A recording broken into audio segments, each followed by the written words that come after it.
Well, good evening, everybody.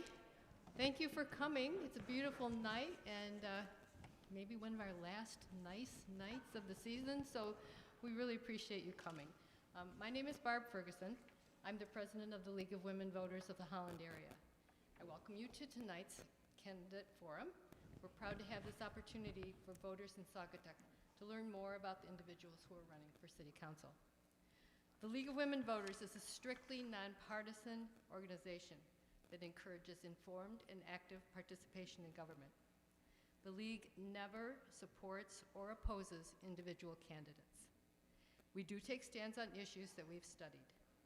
The League is open to all people to become members, both men and women.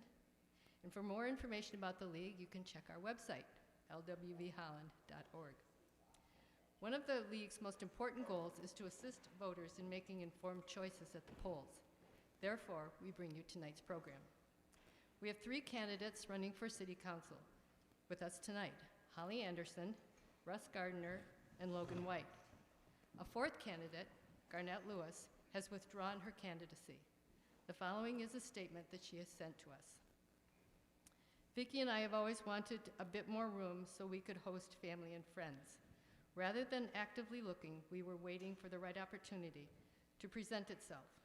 While we hoped we might find a place within the city, we are happy with the home that we have settled on in the township. It has been my absolute honor to serve the city of Saugatuck since moving here in 2015. I think we can all be very proud of the recent city accomplishments, and I anticipate many more as a result of the fine professional staff and strategic planning processes implemented by the City Council. Garnett's name will still be listed on the ballot. Absentee ballots are now available and have been mailed to those who requested them already. Questions for the candidates have been gathered from the public and from League members through our website and Facebook page. Now at this time, I would ask everyone to turn off your cell phones and any other electronic devices. No cameras or recorders are permitted other than those authorized by the League. This program, which will be live streaming on our YouTube channel, will also be recorded and available for viewing within a few days of the event. You can find it on our YouTube channel, or a link will be on our website. The video is the property of the League of Women Voters, Holland area. Neither video nor audio clips may be copied, edited, or used for any political, advertising, or other purposes. We ask members of the audience to listen respectfully and to refrain from any comments or reactions as the candidates are speaking. There will be an opportunity to applaud for the candidates at the end of the forum.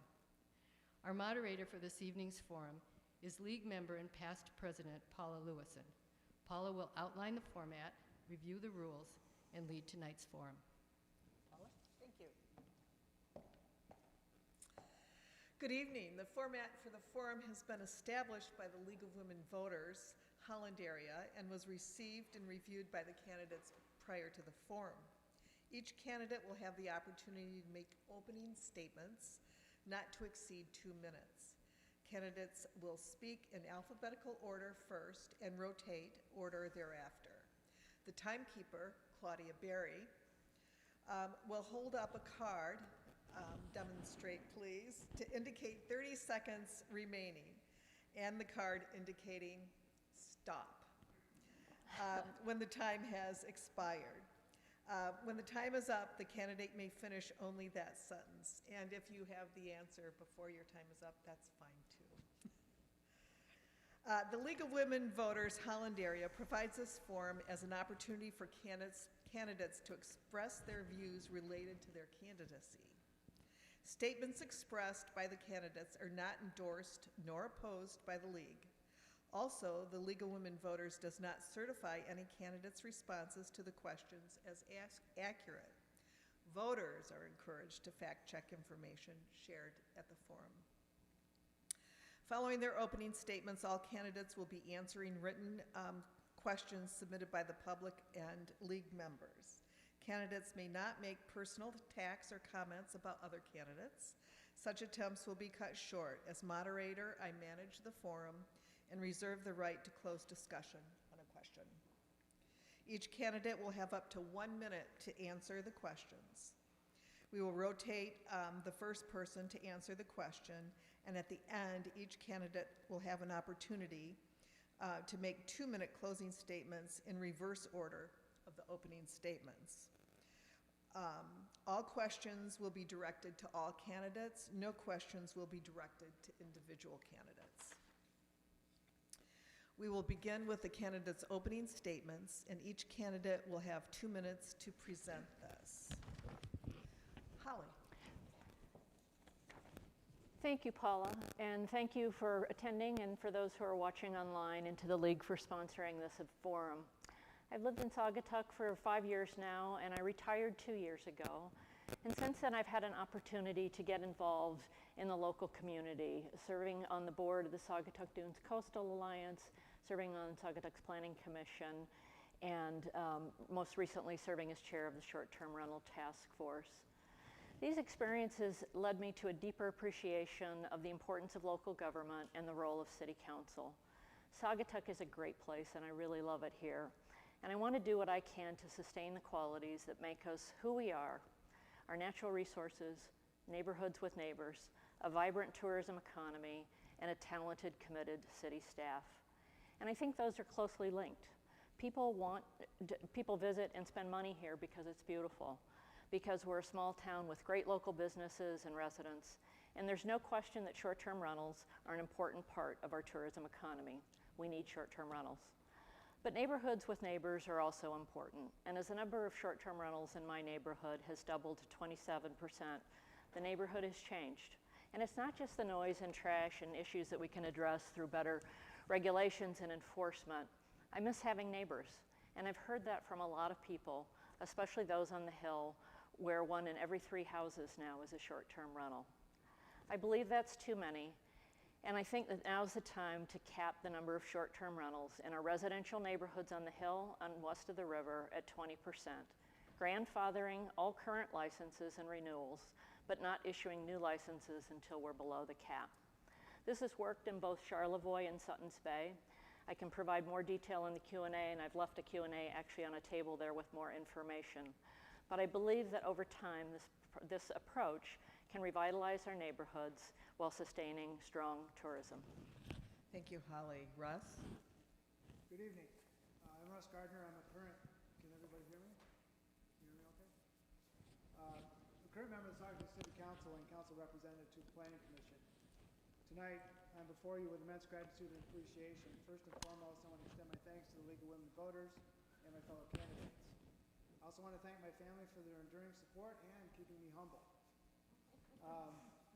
I also want to express my gratitude to all of you who are here with us tonight, and to those tuning in through the live stream broadcast. Your presence and participation are the very essence of our democratic process. I'm a lifelong Saugatuck resident. I live here with my wife Jen, my daughter Charlotte, and my father-in-law Charlie. I graduated from Saugatuck High School and have a bachelor's and MBA from Western Michigan University. I returned to Saugatuck full-time in 2020 after spending several years in Chicago. Before moving there, I served with distinction on the Saugatuck City Council and as mayor, and I also had the honor to serve on the Planning Commission, Historic District Commission, and the Kalamazoo Lake Sewer and Water Authority Board. I'm proud of my current council role, where we have made great progress on repairing city streets and improving the city's infrastructure. One of my most visible achievements was leading the effort to save and begin the restoration of our city icon, the Mount Baldhead radar station. As a healthcare finance professional and experienced public servant, I understand how to lead with empathy, practice financial responsibility, and deliver results. I respect every individual's opinion, actively listen to constituents, and communicate with transparency. If re-elected, I will continue to protect open space and parks, preserve Saugatuck's great heritage, traditions, and celebrations, make public safety paramount, focusing on traffic calming and making the city more bike-friendly for residents and visitors, protect taxpayers, support businesses, and be fiscally responsible. And I want to foster a culture that values community input and inclusion. Thank you, Russ. Logan?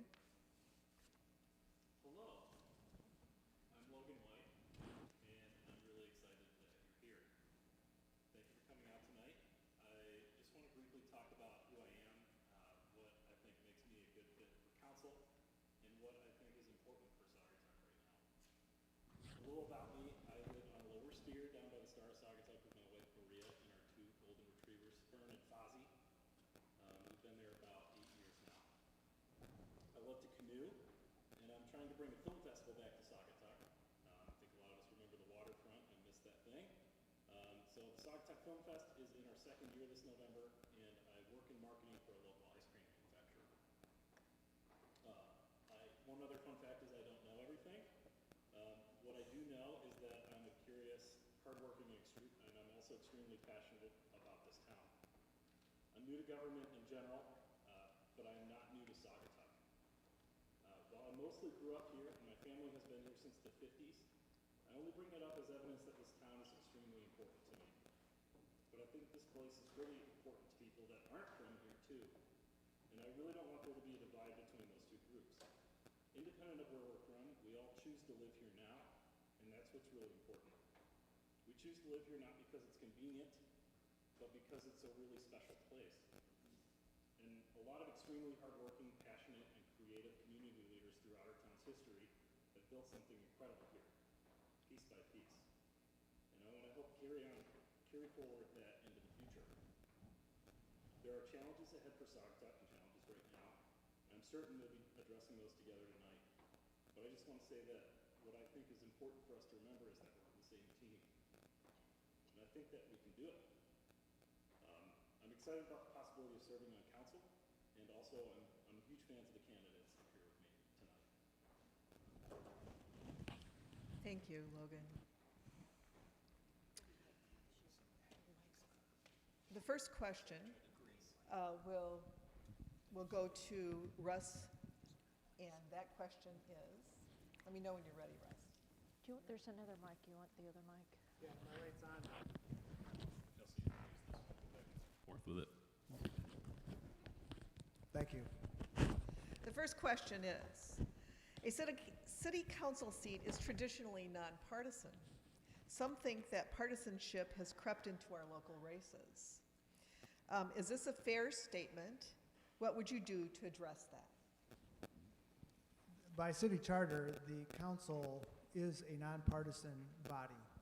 And I think that was very wise of the people, one of which is here tonight, that wrote that charter. Because politics, Democratic, Independent, or Republican, in my opinion, should not reach the city council of Saugatuck. It's a government of business, of infrastructure, and of taking care of our residents. Policies of national concern are, of course, of interest to us, but it should be focused on those things that matter most to our residents that live and work here. Thank you. Logan?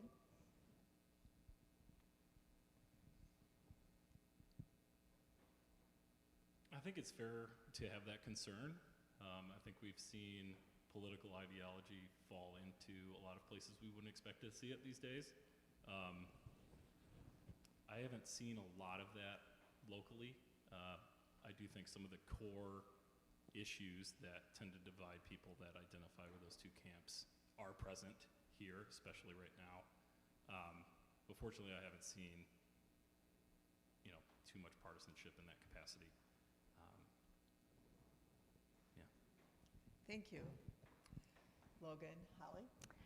Yeah, I don't think there's political partisanship, but I do think there's some us-them that has slipped into public, discourse.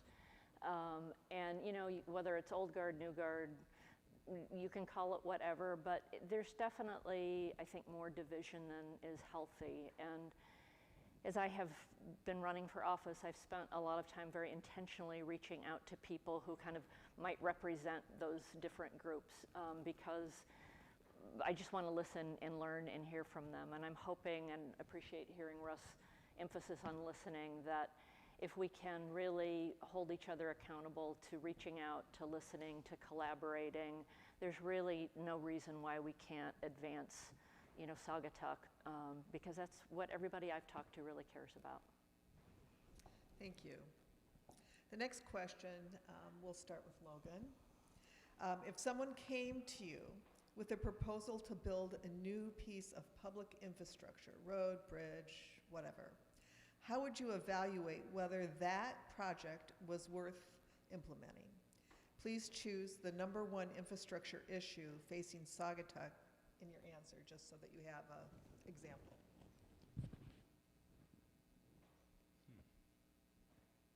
I think my first question would be, where's the money coming from to do this project?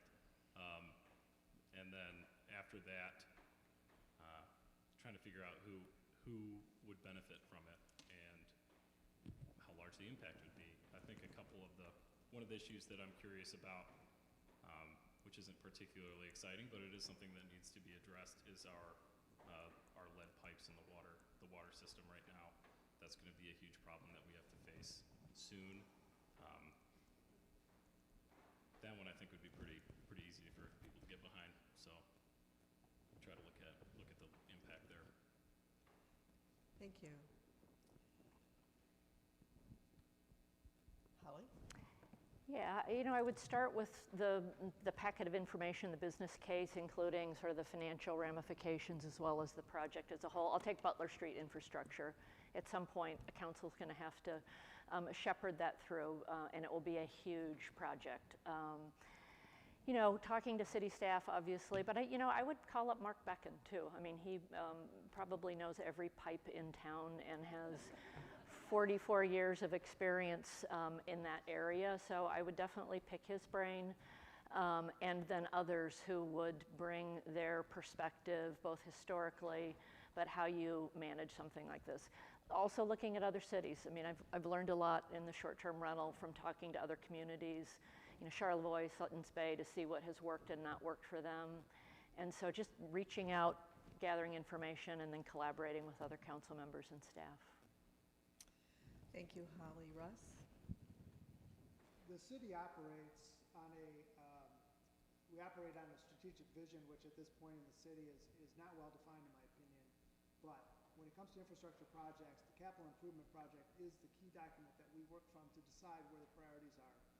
We also have what's called a PACER study, which determines the determines the conditions of our streets, so we can prioritize the projects that we want to work on. That's used quite frequently when we're looking at new road projects.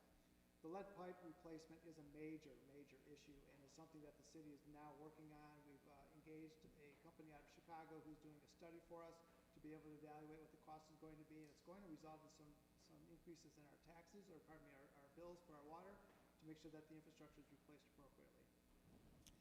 Thank you. The next question, we'll start with Holly. Back to the beginning. Describe your qualifications related to budgets and policies and your engagement in local government. Please be specific about your public service on committees, commissions, and/or attendance at council meetings. So currently I'm a planning commissioner, and I chaired the short-term rental task force. So in terms of Saugatuck City, that's experience I have. I'm also on the board of the Saugatuck Dunes Coastal Alliance. And so all of those, especially the Coastal Alliance, has significant sort of program management and financial management. My professional career, I worked in corporate communications and change management for years, and so managed multi-million-dollar projects for a number of major corporations, change initiatives. And I'm a big believer in objectives, strategies, plans, budgets, timetables, and then monitoring those religiously. It's just vital in any organization, and especially government, to really mind all of those details, communicate them forthrightly, and frequently to the different stakeholders. Thank you, Holly. Russ? Yeah, by trade, I'm a finance professional. I work in healthcare finance. I've been doing that for 30 plus years, and I'm a numbers guy, so I'm kind of a geek when it comes to that. When it comes to city infrastructure and city municipal financing, I've got 10 plus years of municipal finance experience, working with our current city treasurer and also working with our current city manager. And in my past role, I also chaired the administrative committee, which had responsibility for managing the audit as well as managing the yearly budget process. I think the city has an opportunity to open up that process more to the public. There's a lot of interest in the town to do different projects, and I think we could do a better job at engaging our public when it comes to budget items. Thank you, Russ. Logan? am new to government, but I am not new to caring and involving myself in things that I'm passionate about. I serve as the treasurer and I'm a board member at the U of M Alumni Club of Holland. I'm the festival director at the Saugatuck Film Fest, and a huge part of my background that I'll be activating for project management and budget issues is I work in marketing, which is a particularly difficult thing to sell up to your leaders a lot of the time.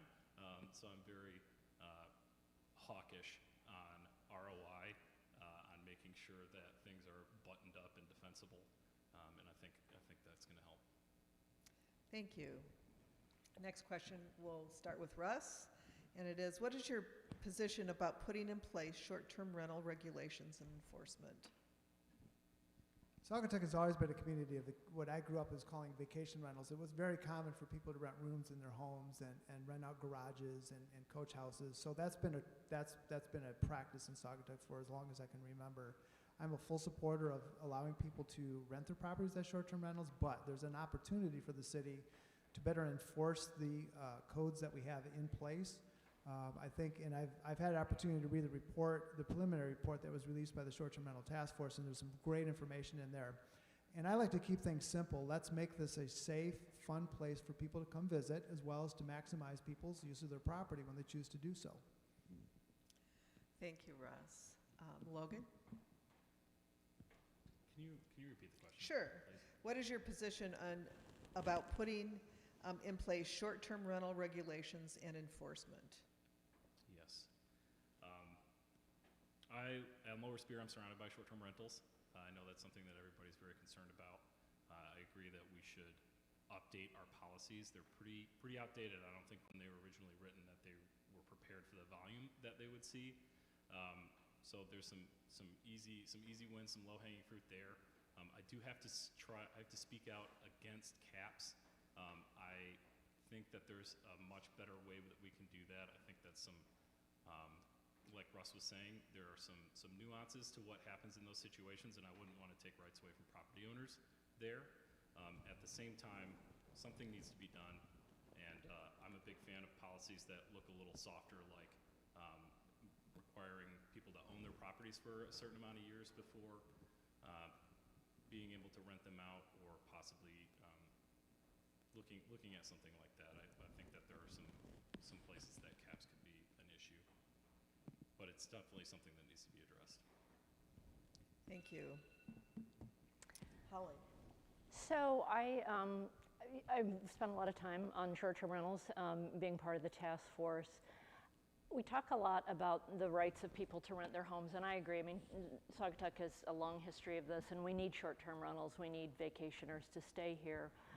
But what we haven't been talking about is the right of people to live in neighborhoods. I mean, I bought into a neighborhood. I'm assuming many of you bought into a neighborhood, and we've lost our neighbors. And I think there is tremendous value to that, and I think we need to, especially on the hill and west of the river, get those numbers down.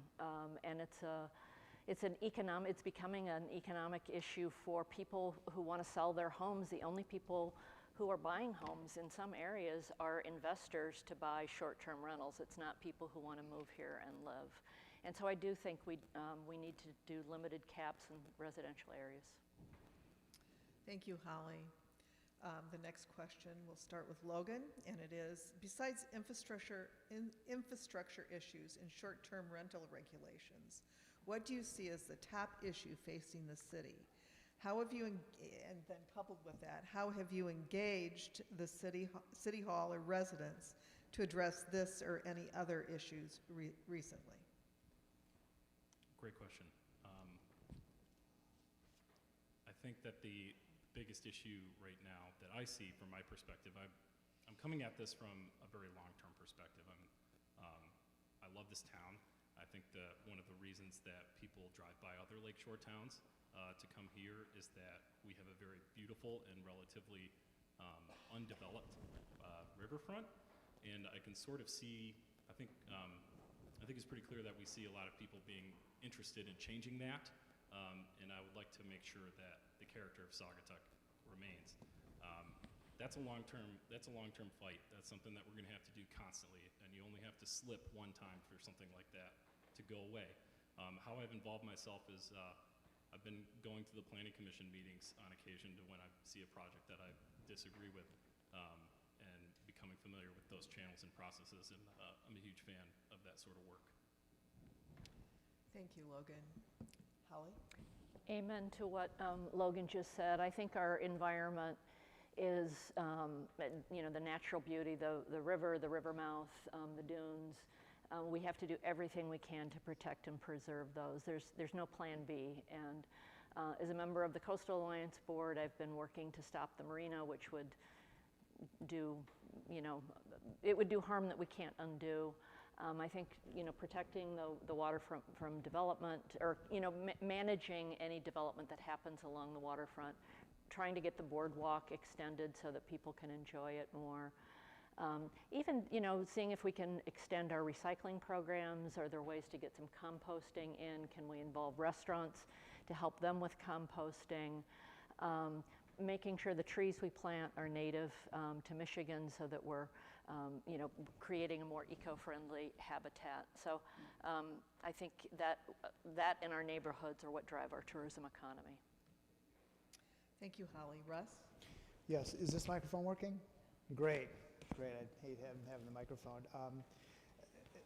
Saugatuck is a very fortunate community because of our socioeconomic base here is quite high, and we've been very fortunate to have very stable financial management. However, Saugatuck is a community that is not growing from a population standpoint. We have declining revenues and we have increasing costs through inflation as well as projects. It's going to be very important for this council and future councils to be very responsible with the spending of our money, because the bucket's not getting larger, it's either not growing or it's decreasing. And so we have to stick to our capital improvement projects, and we have to be very careful about which projects we want to prioritize, and we have to comply with federal regulations, especially with the lead water replacement. It's going to be a challenge. Thank you. The next question, we'll start with Holly. What kinds of policies, if any, will you pursue to promote social, I'm sorry, that's not the question I was going to ask. Okay. Let's start again. I'll erase that question. All right, there you go. How will you consider climate change and other environmental issues in economic development? Wow. So I think in terms of, economic development, a lot of it is tending to what we have, and making sure that we continue to invest in, protecting our natural resources now. I do think that we are going to be a place where people move as the climate changes. We're near water, we have a good climate, we have good weather. I mean, especially winters are getting warmer. So I think planning for people climate migrating. There's a lack of affordable housing here, and I think actually that's an issue I hope we can tackle with the township and Douglas to see if we can collaborate on creating, housing as a development to serve our workers, to serve people moving in, that is more affordable. Most of the people who work in the city today can't afford to live here, and so I'm hoping, working across the tri-communities, we might be able to get to that. Thank you, Holly. Russ? I think that the council needs to lead by example on this, and I've made some attempts at council to try to encourage us to be more sustainable in our behaviors, as well as I've approached having the council be paperless, be an electronic council. I've led by that by turning down the packets. They no longer print packets for me. I work off my computer. I've actually encouraged the city staff to begin to do that, and I think we need to do more. I think it's the city's responsibility to do what it can within its scope of responsibility to demonstrate that we care about those issues. And I completely agree with candidate Anderson's comment that we are a climate haven in Michigan, and I think we're going to see continued people wanting to settle here, not only for the beauty of the area, but also the stability, and that great big pond of water out there is a very big asset for us. Thank you, Russ. Logan? Yeah, it's interesting. I think we've sort of, in the last while, I think we've become out as a climate refuge, which is is something that's interesting to think about for the long-term, prospects of our town. As the climate continues to get more aggressive and different, I do worry for those houses that people are building out on the sand a little bit. I think there was a quote in an old book about that somewhere. We're gonna have to see what happens, but we'll do everything we can. Thank you. Our community is proud of our first responders, but there are issues with every community. What do you see as the most pressing issues with police and fire departments? We're going to start with Russ. On the police side, back in March of 2022, actually, excuse me, it was spring of this year, I actually organized with fellow council member Lauren Stanton a community and police meeting here at the school, and to introduce the officers, because there's a perception in town that the officers, deputies that are here are not locals, and that is not true. There's assigned deputies to our town that are here regularly, they're in the schools, and we need to get to know them. And I think that's an opportunity. I continue to talk with the undersheriff of the county about opportunities to introduce our deputies to the community. On the fire, departments are under challenge, and I appreciate Chief Janik and the work that the board's doing, because volunteer fire departments are waning. Many parts of the country, it's a dying breed, and it's a challenge. And I really see the township board or the township fire district, as well as Chief Janik, really being on the forefront of this. It's a challenge, but keeping those services available to us and growing with the community and adjusting to the and being flexible with our community needs from a firefighting standpoint is going to be a challenge. Thank you, Russ. Logan? Well said, Russ. I'm a big fan of the recent move to the Allegan County Sheriff Department work. It seems to be going well from my perspective as a citizen. Something that I would try to focus on is improving the relationship that I've seen develop between our council and the fire board. There seems to be some tension there. I would like to increase the level of communication and make sure that everybody's feeling valued in this community, because they do a lot of work. And we need them. Big fan of the work they do, and would like to see that friction evaporate a little bit. Thank you, Logan. Holly? Yeah, I echo Russ's point. I think it'd be great if we can find additional opportunities for the police officers who serve us to get to know the community more, and for people to get to know them more, because they are here, and I think there's a perception that we've lost that local touch. And so I think exploring just simple ways for them to engage more would be good. I'm a huge fan of Chief Janik and the work he has done. I met with him a couple weeks ago, and his emphasis on collaboration with other departments, his commitment to what they do. So I think helping, support them and what they need. I mean, I understand that we need to think about whether we need an ambulance since the population is aging here. And I think that's something that's really critical, and the city needs to get behind. Thank you. We're starting our next question, and we'll start with Logan. I saw there is a proposal to spend $450,000 for a playground at Village Square Park.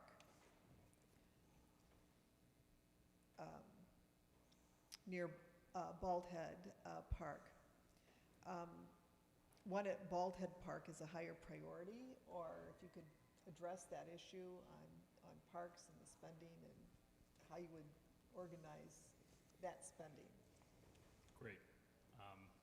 Yeah, I think what we're talking about is kind of just came out today, I was made aware of it, the $500,000 spend pending on the kids' play park downtown. Obviously, that's a really fun thing for people to have. It's great. I love our people come here for our parks. I think Bald Head it needs some help. We have some rough facilities out there. I would like to prioritize things that are used even more heavily. I think that gets a lot of traffic and desperately needs some attention. yeah, I think talking with our community members would sort that one out a little bit. I would look to our community members to identify the priorities there and make sure that the spends are within reason too on that. That seems to be quite a bit of money. Yeah. Thank you, Logan. Holly? Yeah, I don't know enough about the proposed park to really comment on that, so I can talk about sort of how I approach it. I think just digging into what are the available funds for the parks is most important, what's sort of on deck that needs to be done, and then how do we prioritize it, you know, over time. I mean, definitely looking at the current year, but over the next 2 and 3 years. What's great about parks and what's great about playgrounds is it gives people things to do, and we want people with kids to come here and vacation and spend money. I know my niece and her kids were here this summer, and they loved, you know, stopping in the parks and playing. So it is a lot of money, but I don't know enough about where it would fit in and whether we can afford it, and if we can't afford it this year, could we afford it next year? So those are the questions that I would ask. Thank you. Russ? Yeah, the city has 2 priorities from a park and public works standpoint. One is Mount Baldhead. Number 2 is the Village Square. And I have not had a chance to study the proposal, which is in the packet, which was released to council yesterday. So I don't have an opinion about that proposal other than I'm encouraged to see something coming from the Parks and Public Works Committee with all the efforts that they have put in. The Village Square, the last time that the playground equipment was replaced was, I think, probably about 15 years ago maybe, and it's in sore need. Further back, thank you. It needs to be replaced. It's to the point of being unsafe. Mount Baldhead, on the other hand, is near and dear to my heart. There's $300,000 that's been set aside for projects at Mount Baldhead. We recently replaced the roof on the bathroom and the pavilion, so just to make sure that that's not being further damaged, but that definitely needs some more help. And we have a number of community members that approached me and said, let's do something together, and that's going to be done. Thank you. The next question, we'll start with Holly. Some of the city issues require cooperation with Saugatuck Township in the Village of Douglas, as well with the city. I mean, there's collaborative nature there. How would you propose to address some of the issues that are not completely within the city? That are not completely what? Within the city, the issues, the So, community. yeah, I think understanding how we currently collaborate with them and making sure that we do. I mean, we are all essentially one area. Most people don't differentiate between, you know, oh, well, I just crossed from the township into Douglas or Saugatuck. So we do need to look at it holistically. Our tri-community master plan is coming up for updating, and I am thrilled about that because the last one was written in 2016, and we need to update it. And Bobby Gunt and the planning, you know, with the Planning Commission will be active in that. I think developing strong relationships with our counterparts in the other cities. I mean, just, you know, having coffee, exchanging ideas, information, and then looking for areas where, you know, coming together as 3 can enable us to do more, and whether that's looking at affordable housing, how we're going to plan holistically.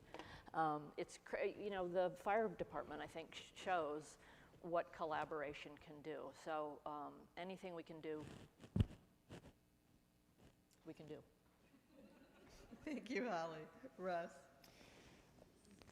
Unfortunately, elected officials change every year in both the township, Village of Douglas, as well as the city of Saugatuck. So what I look for when it comes to collaboration between the communities is collaboration at the administrative level.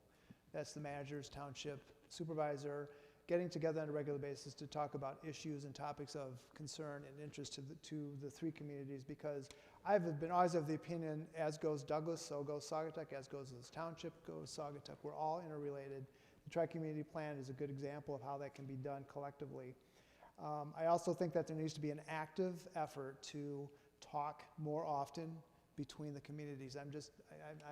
There's so many ways we can get together and we can talk. We talk at socials, and there are different ways that we get together, but we don't formally get together as elected boards and say, let's talk together. The last one I went to was when Joey Adams was elected. He actually called us together. We met over in the Village of Douglas City Hall. It was great. It was wonderful to see people. We had ideas down. We need to do that more often. Thank you. Logan? one example I can think of some collaboration a lot like that I've seen in this area is the Convention and Visitors Bureau down in Douglas. Come at this from a perspective of during the film festival and coming together with other party planners, kind of, and the people who make this place, you know, a really interesting place to live. And they're talking really cross collaboratively and making sure that their efforts, and these are events that are happening in Douglas, Saugatuck, and Fenville, and that's put on there in Douglas, and it's really nice. Everybody's figuring out when their events can be, how we can pool resources to figure out what's happening, and that's really what it is. I think a lot of people have that interest in collaborating. So without knowing the structure of how that's happening right now, my first questions would be, you know, how can we get that going? What does that look like?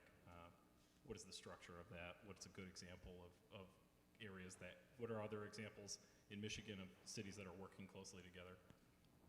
And maybe we talk to them and figure out how they're doing so well. Thank you.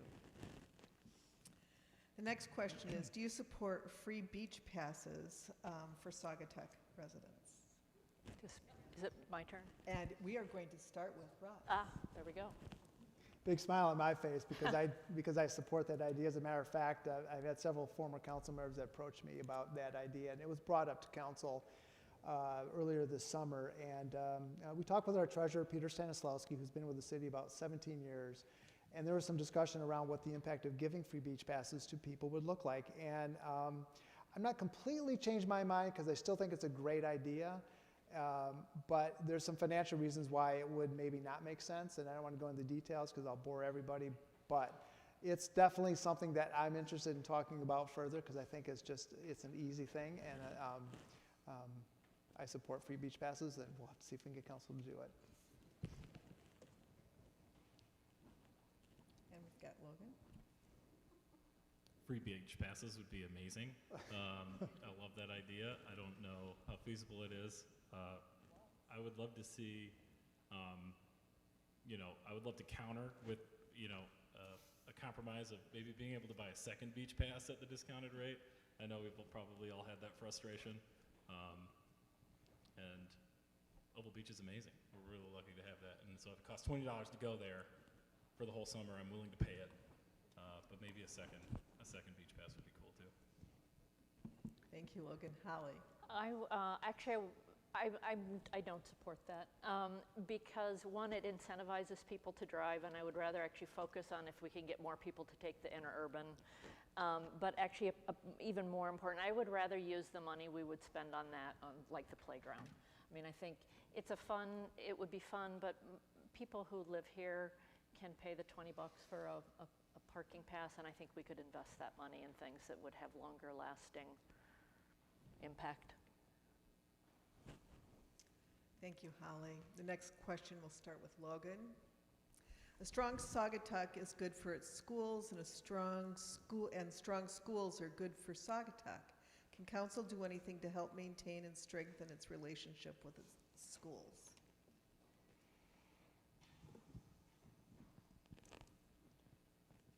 I think us voting the millage through for the schools was a big step in the right direction. I'm very proud that we were able to do that and continuing to support our school system.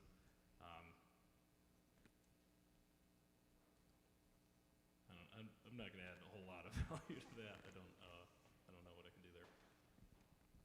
Thank you, Logan. Holly? You know, and again, I don't have kids in the school, so we'll get the dad's perspective in a bit here.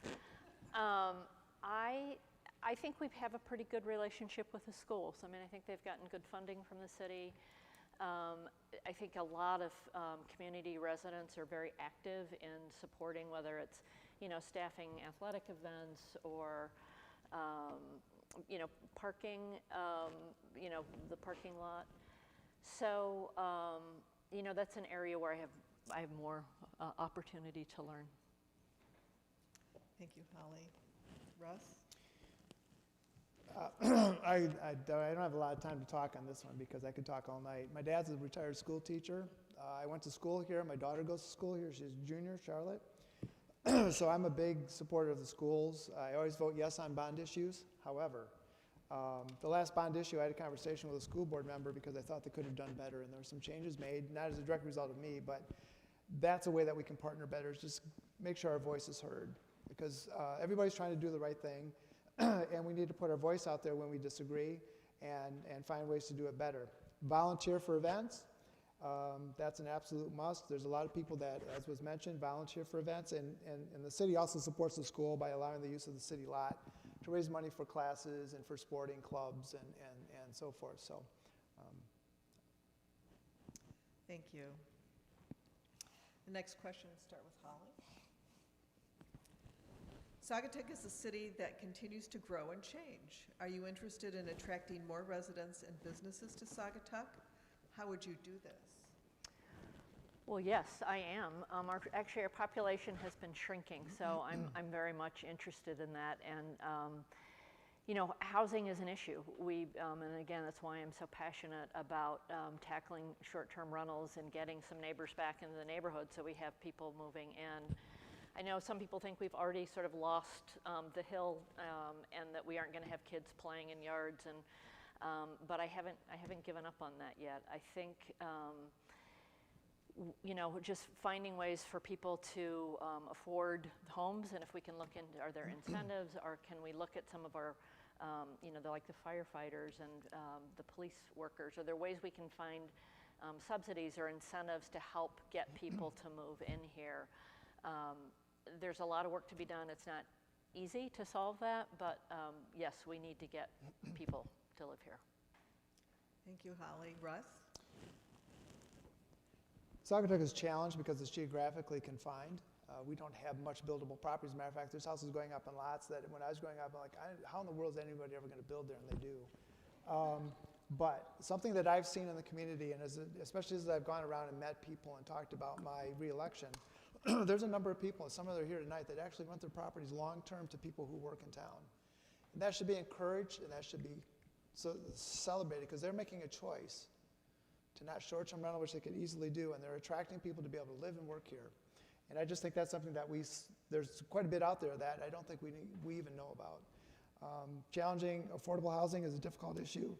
Excuse me, the city doesn't control the real estate market, but we can certainly find ways to encourage people to do what I've seen done to just make it affordable for folks to live here. Thank you, Russ. Logan? I know short-term rentals is a hot-button issue right now, but I really don't think that eliminating them or capping them is going to be a silver bullet to making Saugatuck suddenly a magical, affordable place to live. If you take away short-term rentals, what I think is going to happen is you're going to see housing prices stay exactly the same, and then you're going to have people buying these houses and using them as second homes, which means then there will be nobody around most of the year, that would be an economic pressure on the city that I don't know if we can afford. We've been here a long time. Saugatuck's done well in the last 5 years, but before that, I do remember when downtown was not as healthy as it is now. There were a lot more empty storefronts, and it's really nice to see our small business owners thriving in this community, because those people can afford to live here and have their families here, and we need them. Lot to unpack there, but I really don't know of any strategies that I've heard that can make real estate in Saugatuck suddenly affordable. Thank you, Russ. Next question will start with, I'm sorry, Logan. Next question will start with Russ. City employees are a terrific asset. Would you support Saugatuck developing a human resources program where full-time city employees would receive a written annual performance review with morale and job satisfaction? Also monitor by a confidential employee survey undertaken each year. Yes. Basically, how do you keep the pulse on your staff? Yes. The city has a wonderful staff. We've got some long-term employees. Many of you in the audience know those employees. They're around town quite a bit and servicing our citizens. The city, as a small government, a small organization, has a difficult time having the large amount of services that you see in a bigger organization. However, I think the city does have an opportunity to be more focused on retaining and also succession planning for our employees. people come and go from organizations all the time, and the city's no different. And when people leave someplace, I'd like them to leave for the right reasons and not for the wrong reasons. So I think we should be very focused on making sure that they are satisfied in their work, that they're receiving regular feedback on their performance, as well as have goals and strategies that they're working under and good leadership. Thank you, Russ. Logan?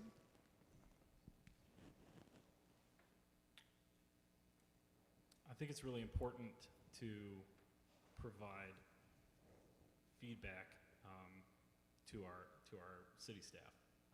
They do a really great job. I've heard several of them talk. They can remember the last time somebody said something really positive to them about the work that's been done here. And I think that not only that perspective should come from our citizens, but also from the structure that's supporting them as the city. I understand that there has been some challenges with exit interviews and kind of building people up in their careers. I think that's really important for people to stay engaged in their jobs, is to get accurate feedback. I would look forward to understanding more about what's happening and enhancing that process further. That's something that I do, and my work right now is internal communications, and company culture is extremely important in unifying people as a team. Thank you, Logan. Holly? Yes, an emphatic yes. I spent the last third of my career as a consultant and employee, communications, change, and engagement, and I am passionate about it. We do have an incredible city staff. I mean, I obviously haven't worked with all of them, but the ones I've worked with are amazing. And we definitely we need to be the best employer in town or in that area for them. And so that means listening to them. I mean, you look at what drives engagements. It's feeling like you're heard. It's having people who care about you. It's having good relationships with your colleagues. It's having good communication. And so part of that is, goal setting, regular conversations about how it's going, and then taking the pulse on how people are doing. I mean, is it the kind of culture where people are thriving, and are we developing our bench so that as people do move on to other jobs as they do, we have people to slot into that, and people feel like they have meaningful new challenges to grow and learn. So I am all over that. Thank you, Holly. The next question will start with Logan. And today's been a very, very hot day, sunny in the 80s, kind of like 4th of July. And this question is going to take us back to the 4th. The city overspent the budget for July 4th events by $30,000. How would you have spent that $30,000 rather than for a laser light show and DJ? I'm not going to answer the question directly. I would have to take a look at. I would prefer that money just wasn't spent, and applied appropriately. I think the spirit of that question is good in asking how did that happen. I know at my work, if I tripled the budget on something, I would be in some pretty hot water about that, especially with those kind of figures. It's not acceptable. Got to do better. Holly? I sort of feel like we're almost to the point of we're beating a dead horse, but yes, I think we all know that that was a disaster, and in terms of budget and how that was managed. So again, it comes back to, do you have a good budget going in? How are you monitoring it? How are you, keeping track of it? Dan Gilbert, who is on the east side of the state, runs a lot of Michigan businesses, always had an email signature that said, always make new mistakes. So I think, how can we learn from this?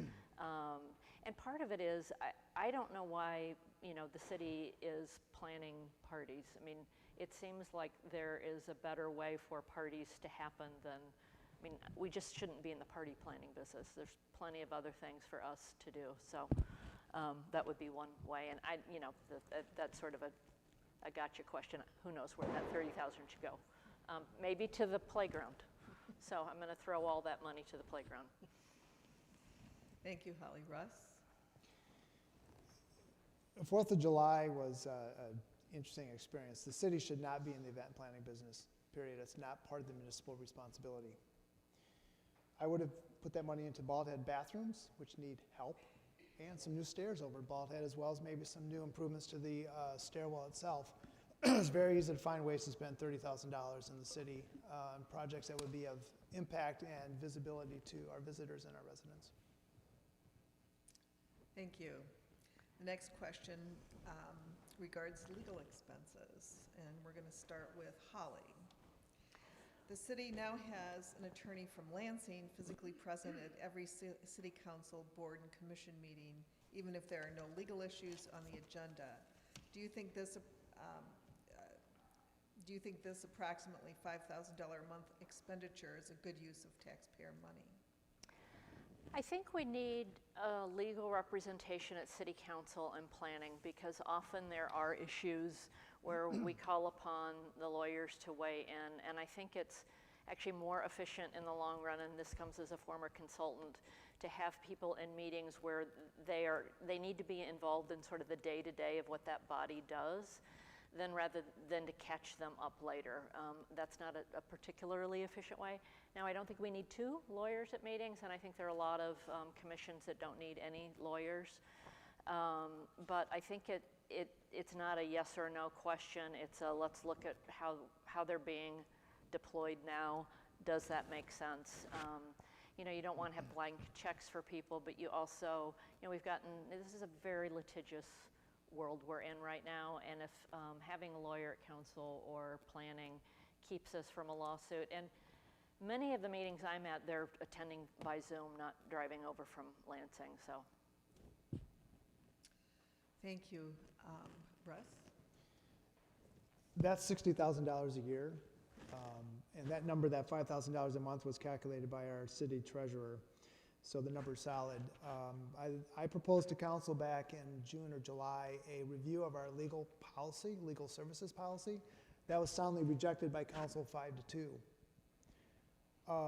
The city needs to be evaluating the use of its legal services, and again, there's some legal counsel, or there's some legal costs that we have to incur, right? We're under a lawsuit. It is a litigious society. However, I think there are more efficient ways to utilize our legal services than having an attorney at every meeting, public meeting. And I've tried to approach that with council, but have been defeated on that. I will be bringing it up again because it's an important issue, and we can find better ways to spend that money. Thank you, Russ. Logan? I know there's an old saying that an ounce of prevention is worth a pound of cure. I don't think it's a pound of prevention is worth a pound of cure. There's a lot. I would like to encourage them to attend more meetings via Zoom. There's wonderful technology out there. We're all doing it. It's good to hear that that's happening sometimes, but I know it's not happening all the time. Multiple attorneys. It seems like a lot. We can do better. We can do better with that. Thank you. The next question will start with Russ. The idea of merging of emotional intelligence and leadership is a huge part of the corporate and academic world. What leadership skills regarding emotional intelligence do you think a member of the city council needs, and how do you think you display that skill, or may display that skill? That's a complex question. I would answer that by saying I think it's meeting people where they are, and also having a understanding of where people are coming from. It's a skill. I can't judge whether I'm good at that or not. People will tell me if I'm doing it well, and I think I've had comments from people that have said that I do that well. It's meeting people where they are.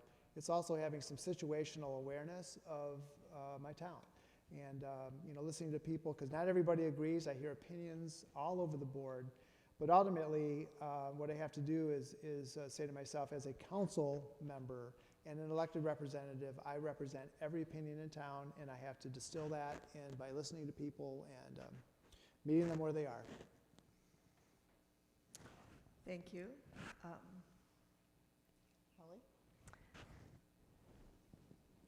So I had a great training, the last year or so in my career.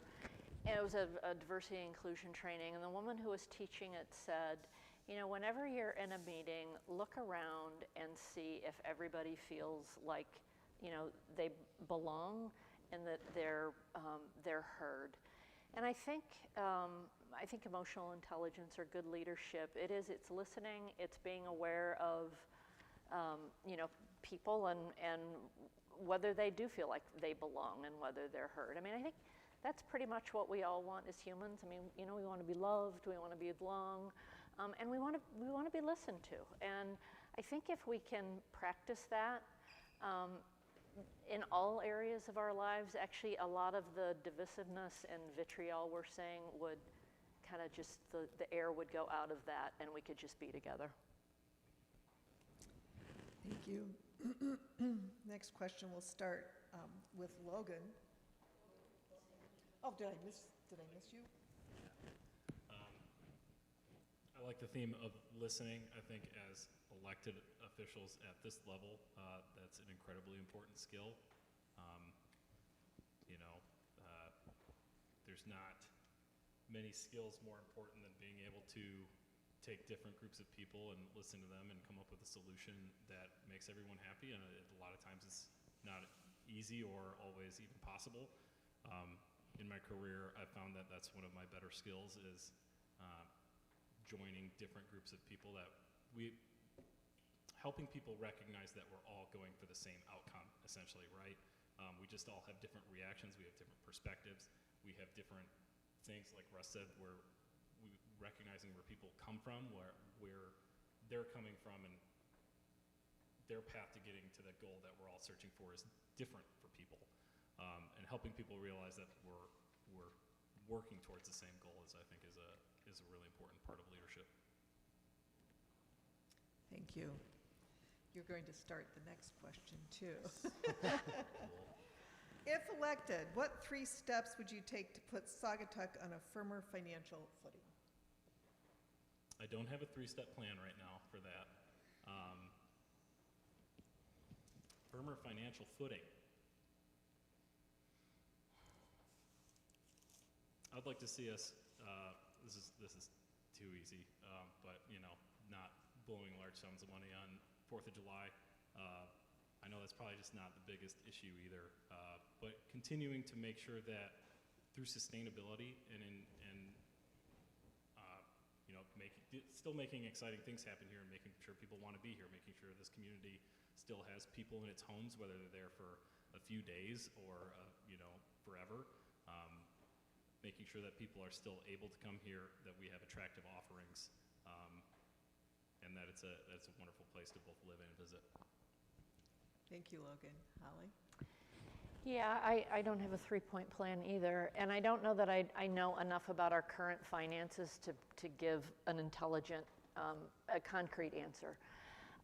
What I would do is to really sit down and dive into the budget with somebody, you know, with people who know more about it than me, to really understand the different ways we spend our money, you know, what the trends have been in the last several years, and then what's on deck in each of those categories, and what the plans are to, in those different areas, what the needs are, you know, over the next 2 to 5 years or so that you can make the trade-offs sort of in time for the different projects.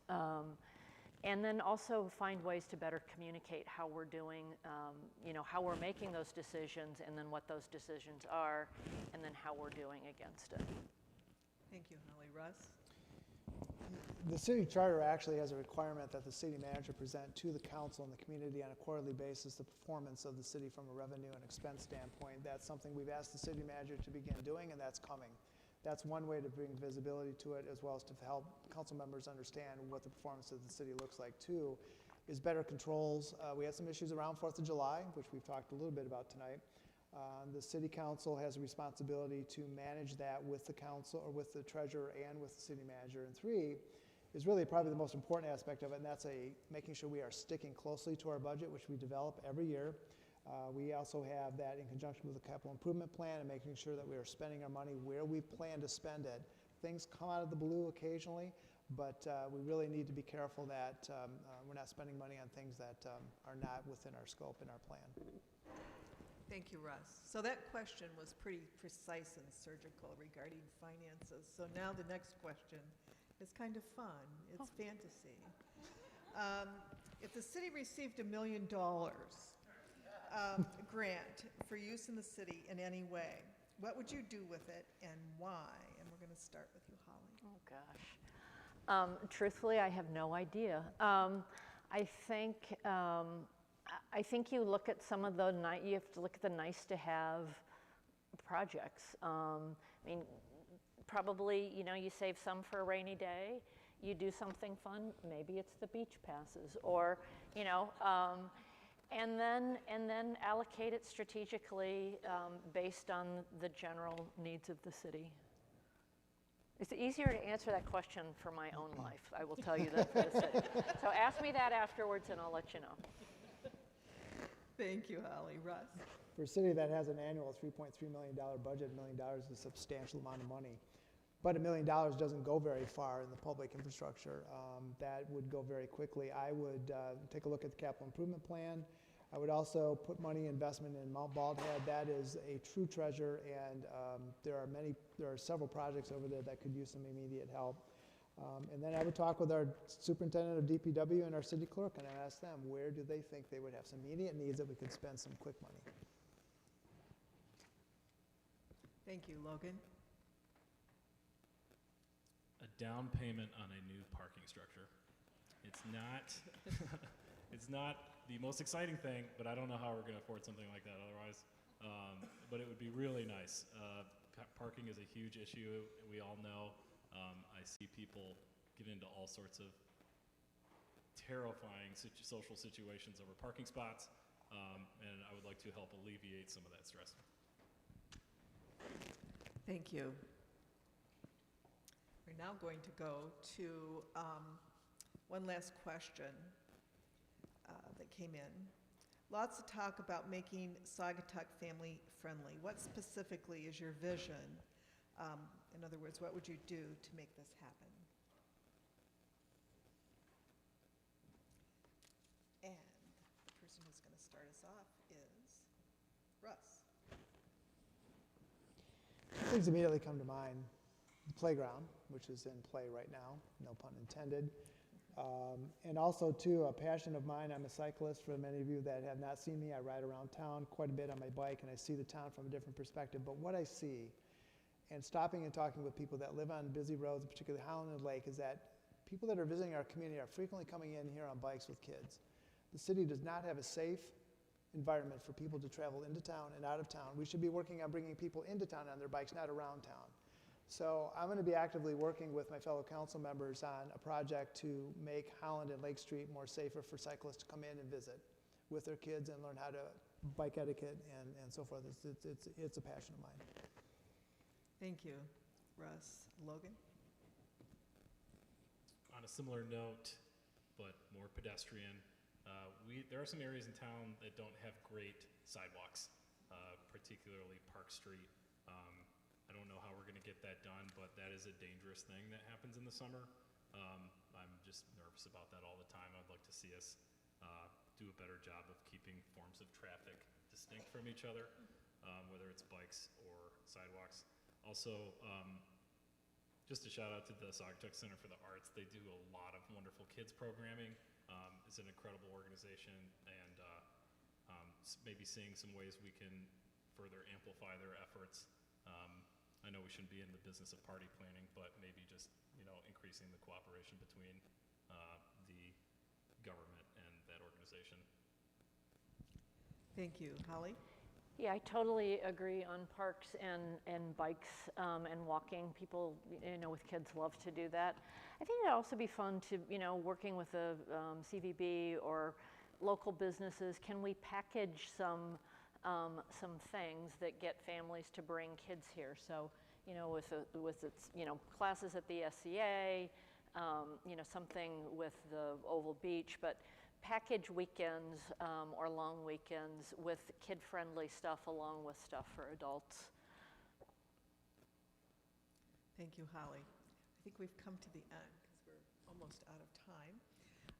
So we're going to do our closing arguments. or not arguments, statements. Wrong venue here. So we're going to start in reverse order, and we'll start with Logan. Thank you for being here, and thanks for having us. And thank you to my fellow candidates. I was kind of hoping that you guys would have a little bit more of a choice than you do tonight. But it's really encouraging to see people here, and because this is what makes this community so vibrant, is our locals and the people that care and show up. And I'd like to consider myself one of them. And thank you for your consideration for City Council. Appreciate it. Thank you. Holly?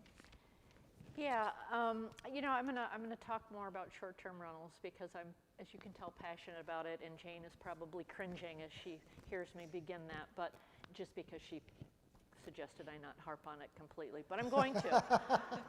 And I want to just give some more context about why I do support a residential cap on the Hill and on the west side of the river, and it would grandfather in the existing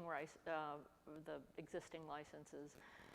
So somebody who lives on Pleasant Street wrote into the short-term rental task force and said, you know, much has been said about the prospective negative impact on property values of short-term rentals are limited. Very little has been said about the negative impact to the value of private residents that are adjacent to short-term rentals. And Liz Engel, who many of us know, a highly respected realtor, made that same point when I met with her a few weeks ago. People are reluctant to buy on a block that's saturated with short-term rentals, she said, which of course makes it harder for sellers to sell those houses, except to people who want to, you know, use it for a commercial short-term rental. And that keeps people from moving to our community. And I just, you know, neighborhoods need neighbors. If we did cap those two areas, the Hill west of the river, we would reduce short-term rentals by about 50. I don't think that's going to hurt tourism. We've got that new auto camp coming in with 119 sites. There, people could still get new licenses in commercial districts.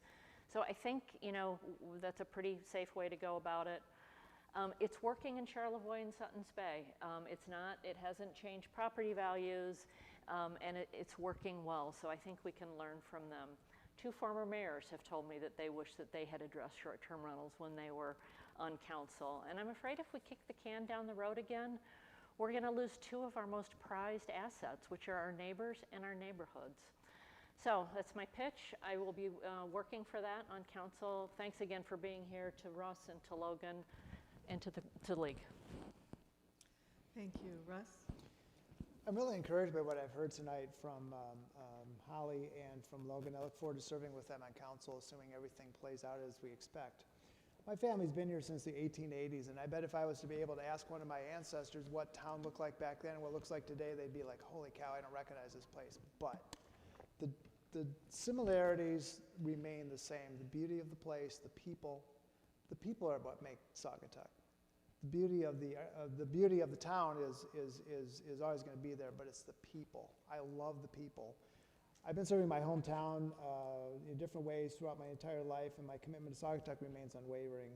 It's not just a place, it's a vibrant, diverse community constantly evolving. As a Saugatuck City Council and Planning Commission member, my foremost goal continues to be that Saugatuck is a welcoming and harmonious community that we can all cherish. Over the next 2 years, Saugatuck will encounter a variety of challenges spanning from replacement of lead water pipes to comply with federal regulations, to continue focus on our capital improvement plan, to address infrastructure and city operating priorities. Moreover, the looming specter of rising inflation and a declining and aging population, I'm in that aging population, and reducing revenues will surely cast a shadow over our budget. With conviction, I stand as a candidate uniquely equipped to champion your interests on City Council. My commitment extends beyond mere debate with my colleagues. I aim to cultivate collaboration and not division. Drawing upon my municipal experience, I'm confident I can continue to be your voice on the council.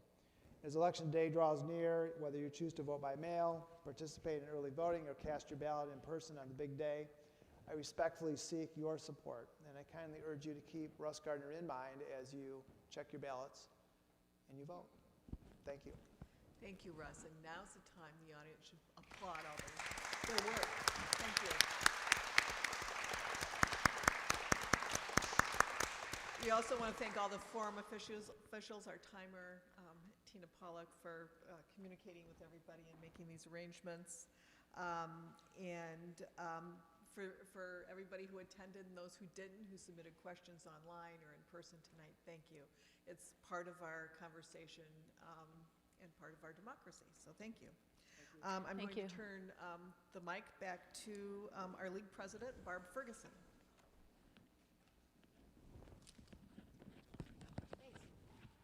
What a great example of civic engagement. I think it's great. You are a wonderful audience, wonderful candidates, and great discussion. Thank you to everyone. We hope you've gained some insight into your new council people's positions and what they think about local issues. You can learn more about these candidates by visiting vote411.org. Candidates have responded to additional questions about their candidacy on Vote 411. We'd also like to thank Steve Secor, who's disappeared, for his assistance in live streaming our program tonight and recording the forum. We'd like to thank Saugatuck Public Schools for making this space available to the League for the forum. A reminder that the video of this forum will be available on our website and YouTube channel in a few days. Copyright ownership of the recordings resides with the League of Women Voters. The candidates and their supporters cannot use the video recording of the forum, portions of the recording, or any audio clips or video clips for political advertising or other purposes without the written permission of the League of Women Voters. Most of all, remember to vote on Tuesday, November 7th. Polls open at 7 and close at 8. All voters in Michigan have the option of voting by absentee ballot. The ballots are now available. For more information on absentee voting and confirming your voter registration, you can go to Vote 411, to your local clerk's office, or to michigan.gov/vote. You can also visit the League of Women Voters website, lwvholland.org. We have a lot of information there too. Again, thank you to all of you for coming and for our candidates.